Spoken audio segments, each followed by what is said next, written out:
कितने लोगों के साथ ऐसा होता है, कितने भाई या बहनों के साथ ऐसा होता है जो प्रभु में है कि जब हम किसी के लिए प्रार्थना करने जाते हैं या प्रार्थना करके वापस आते हैं, तब उसके बाद अविश्वास की बातें हमारे आगे पीछे घूमने लगती हैं या बहुत सारे ऐसे विचार आते हैं जो हमें प्रार्थना जब जिस बारे में हमने की है उसको रोकने के लिए आते हैं। कितनी बार हमारे साथ ऐसा होता है या बहुत सारे भाई बहनों के साथ ऐसा होता है कि जब हम प्रार्थना करके आ गए तो उसके बाद वो अविश्वास की बातें आती हैं। और दूसरा, कितनी बार ऐसा भी होता है कि जब हम बाइबल पढ़ते हैं, वचन पढ़ते हैं, वचन पे ध्यान लगाते हैं और अच्छे से वचन को हम पढ़ के प्रार्थना करके उठते हैं, जब वचन जो हमने पढ़ा है उस वचन को हम यहाँ पे हृदय में ले लेते हैं, पर बहुत जैसे ही हम उस वचन पढ़ के प्रार्थना करके उठते हैं, बाहरी दुनिया में वापस हम देखते हैं तो कितने लोगों के साथ ऐसा होता है कि ऐसी बहुत सारी बातें आ जाती उसी समय, या हम उन ऐसी बातों में उलझ जाते हैं कि वो जो हमने वचन पढ़ा, जो सामर्थ्य का वचन, जीवन का वचन जो हमने पढ़ा था उसे हम भूल जाते हैं या फिर याद नहीं रख पाते कि हमने 5 मिनट पहले क्या पढ़ा था, और उसी के अपोजिट नेगेटिव बातें या फिर ऐसा कुछ हो जाता है जो हम सोचते नहीं हैं। और ये इसी कारण से होता है कि आप उस वचन को भूल जाओ। दुष्ट इसी फिराक में रहता है कि जब आप वचन पढ़ते हैं तो वचन आपके अंदर रहना नहीं चाहिए, क्योंकि वचन एक ऐसा बीज है जो आपके अंदर से वो सामर्थ्य को निकालेगा जिसके द्वारा बहुत सारे लोग और आत्माएं बच जाएगी। तो दुष्ट नहीं चाहता कि आपके अंदर वो बीज फलवरित हो जाए और एक बड़ा पेड़ बन जाए और बहुत सारे लोग उस दुष्ट के राज्य में से आप खींच के परमेश्वर के राज्य में ले आए। दुष्ट नहीं चाहता है। इसीलिए वचन जब आप पढ़ते हैं, पढ़ने के बाद अक्सर कई बार बहुत सारे भाई या बहनों के साथ ऐसा होता है कि वचन भूल जाते हैं, याद नहीं होता है, और हम भूल जाते हैं कि हमने क्या पढ़ा था, शायद कुछ को याद रह जाता है। तो मैं आप लोगों से कहना यही चाहता हूँ कि हम सबके साथ अक्सर ऐसा होता है कि जब हम किसी के लिए, विषय के लिए या किसी विषय के लिए या किसी के भी लिए प्रार्थना करते हैं, तो प्रार्थना करने के बाद अक्सर ऐसा होता है कि हमारे मन में शक की बातें आती है, सबके नहीं पर बहुतेरों के मन में आती है, डाउट की बातें आती है। प्रार्थना तो कर ली है, वो तो जाएगा, परमेश्वर ने सुन तो ली है प्रार्थना।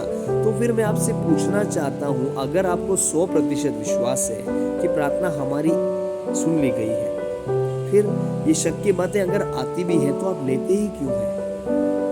कहीं ना कहीं हम मौका देते हैं उन शक की बातों को, अविश्वास की बातों को, तभी वो कार्यरत हो जाती है हमारे जीवन में। यीशु मसीह ने एक बार कह दिया, मतलब कह दिया ना, तो परमेश्वर ने आपके अंदर वही सामर्थ्य दी है। मैं आपको बताना चाहता हूँ, आपको उत्साहित करना चाहता हूँ मैं, और ये वचन सुन के आप पवित्र आत्मा की सामर्थ्य को महसूस करेंगे, मेरा विश्वास है। देखिए, पवित्र आत्मा की सामर्थ्य, अन्य भाषा की सामर्थ्य, वचन की सामर्थ्य, ज्ञान, बुद्धि, प्रेम, दया, अनुग्रह, सब स्वर्गीय चीजें आपके अंदर आ चुकी हैं। कुछ भी बाकी नहीं है जो आना है। सब कुछ आपके अंदर परमेश्वर पिता ने दे दिया है यीशु मसीह के द्वारा, और सब आपको मिल चुका है। मसीह की सामर्थ्य आपके अंदर काम करती है। जिसने मसीह को मुर्दों में से जिलाया, वो सामर्थ्य आपके अंदर कार्य करती है। आप क्यों भूल जाते हैं इस बात को? क्यों हालात आंखों से जो दिखता है उसको देखकर आप बाकी आत्मिक चीजें भूल जाते हैं? जिस परमेश्वर ने, जिस सामर्थ्य ने मसीह को मुर्दों में से जीवित किया, वो सामर्थ्य आपके अंदर काम करती है। आपकी जगह पे होकर यीशु मसीह क्रूस पे मर गया। जहाँ पे आप मरने वाले थे या मैं मरने वाला था, वहां पर मसीह यीशु मर गया।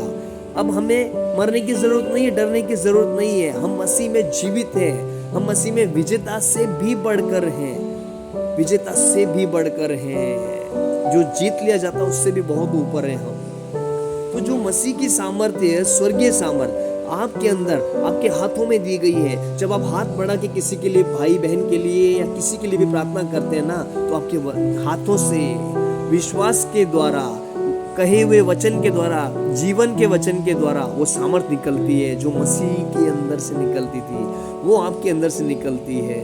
दिखते नहीं है पर वो निकलती है।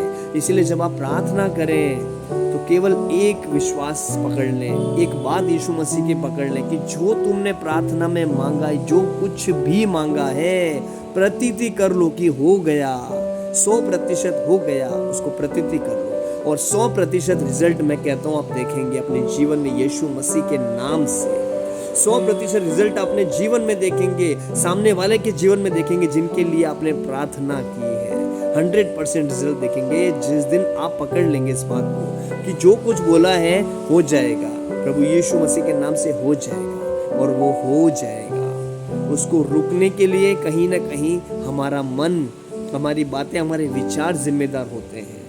तो हम ऐसा नहीं करें, हम केवल प्रार्थना करें और विश्वास के साथ बस प्रभु में बने रहें और इसी विश्वास के द्वारा हम विजेता पाएंगे, विजय हो जाएंगे इस जीवन में, क्योंकि आने वाले जीवन में हम विजय हो चुके हैं। इस जीवन में विजेता पाने के लिए वचन की ज़रूरत है, विश्वास की ज़रूरत है।